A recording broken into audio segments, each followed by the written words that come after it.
Chapitre 47 – La sonnerie qui sauve. Le chalet était redevenu un piège. Pas parce qu'il était fragile. Parce qu'il était isolé. Ici, aucune sirène ne prévient. Aucun voisin n'allume une lumière.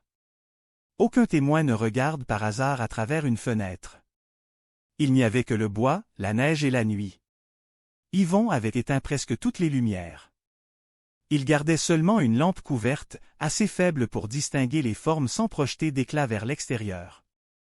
La seconde personne respirait difficilement, assise au sol, le dos contre le mur. Poutine restait devant la porte arrière, immobile, concentré, comme une statue vivante. Puis Yvon l'entendit. Un bruit lointain. Un véhicule sur la neige. Pas rapide.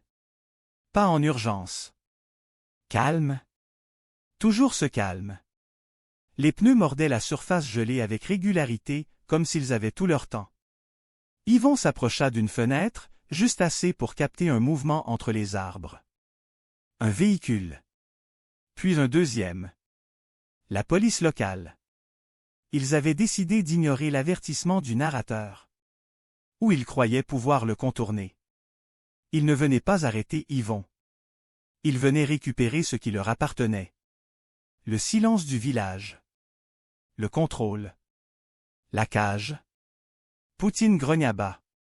Cette fois, ce n'était pas un simple avertissement. C'était une alarme. La seconde personne trembla. Elle murmura, presque sans voix. Ils vont me reprendre. Yvon serra la mâchoire. Il regarda autour de lui. Une seule sortie viable. Par l'arrière. À travers les arbres. Dans la neige profonde. Mais fuir avec une personne blessée, dans l'obscurité, c'était lent. Et s'ils encerclaient le chalet, ce serait terminé. Pendant une fraction de seconde, Yvon pensa à appeler quelqu'un. Il repoussa immédiatement l'idée. Dans ce récit, appeler est une erreur. Et il n'avait plus le droit à l'erreur. C'est à ce moment précis que la nuit se brisa. Une sonnerie de téléphone. Claire? Net. Impossible à ignorer. Ce n'était pas celui de Yvon. Un autre téléphone. Dehors? Très proche. La sonnerie fendit la forêt comme une lame. Poutine tourna la tête vers la fenêtre et fixa un point précis dans l'obscurité. La police venait de s'arrêter. Une portière s'ouvrit. Un murmure. Puis une voix étouffée. « C'est qui ça ?» La sonnerie continua. Et Yvon comprit. Le narrateur venait d'appeler un des policiers juste à côté du chalet. Pas pour négocier. Pas pour menacer. Pour faire du bruit. Pour offrir une seconde d'avance. Une ouverture. La sonnerie était un signal. Un départ. Les policiers hésitèrent. Infime, mais suffisant. Quand la peur du narrateur entre dans un groupe, le groupe ralentit. Il doute. Il perd son contrôle mécanique. Il redevient humain. Yvon bougea immédiatement. Il passa le bras de la seconde personne autour de ses épaules et la souleva avec précision.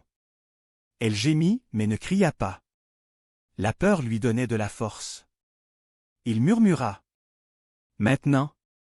Poutine passa devant et ouvrit le chemin vers la porte arrière comme s'il connaissait déjà la trajectoire.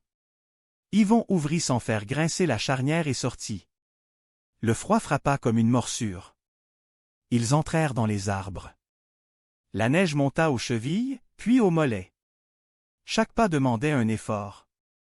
Yvon avançait sans hésiter. Derrière eux, la sonnerie s'arrêta. Puis une voix sèche. On bouge. Ils reprenaient leur rythme. Mais Yvon avait gagné les secondes nécessaires. Et alors, le narrateur fit un deuxième geste. Le téléphone sonna encore. Une deuxième fois. Encore plus proche. Comme si la voix voulait figer les policiers dans la nuit. Leur rappeler qui contrôlait réellement la scène. Yvon profita de ce chaos sonore. Il traversa un creux du terrain, se glissa derrière un groupe d'arbres, puis longea une pente vers un point plus bas, plus sombre, près d'un petit ruisseau gelé. Poutine avançait sans bruit. La seconde personne respirait fort, mais elle tenait. Derrière, Yvon entendit des pas. La police fouillait. Pas en criant. En chassant. Une chasse lente, méthodique, régionale. Une chasse qui ne laisse pas de rapport écrit. Il ne voulait pas l'arrêter. Il voulait le faire taire. Et récupérer la seconde personne. Comme on récupère un secret. Au loin, une voix frustrée s'éleva. Tabarnak, y est où? Et dans le cœur de la forêt, Yvon sentit la vérité la plus dure. Il venait encore d'être sauvé. Pas par sa ruse. Pas par la justice. Par le narrateur.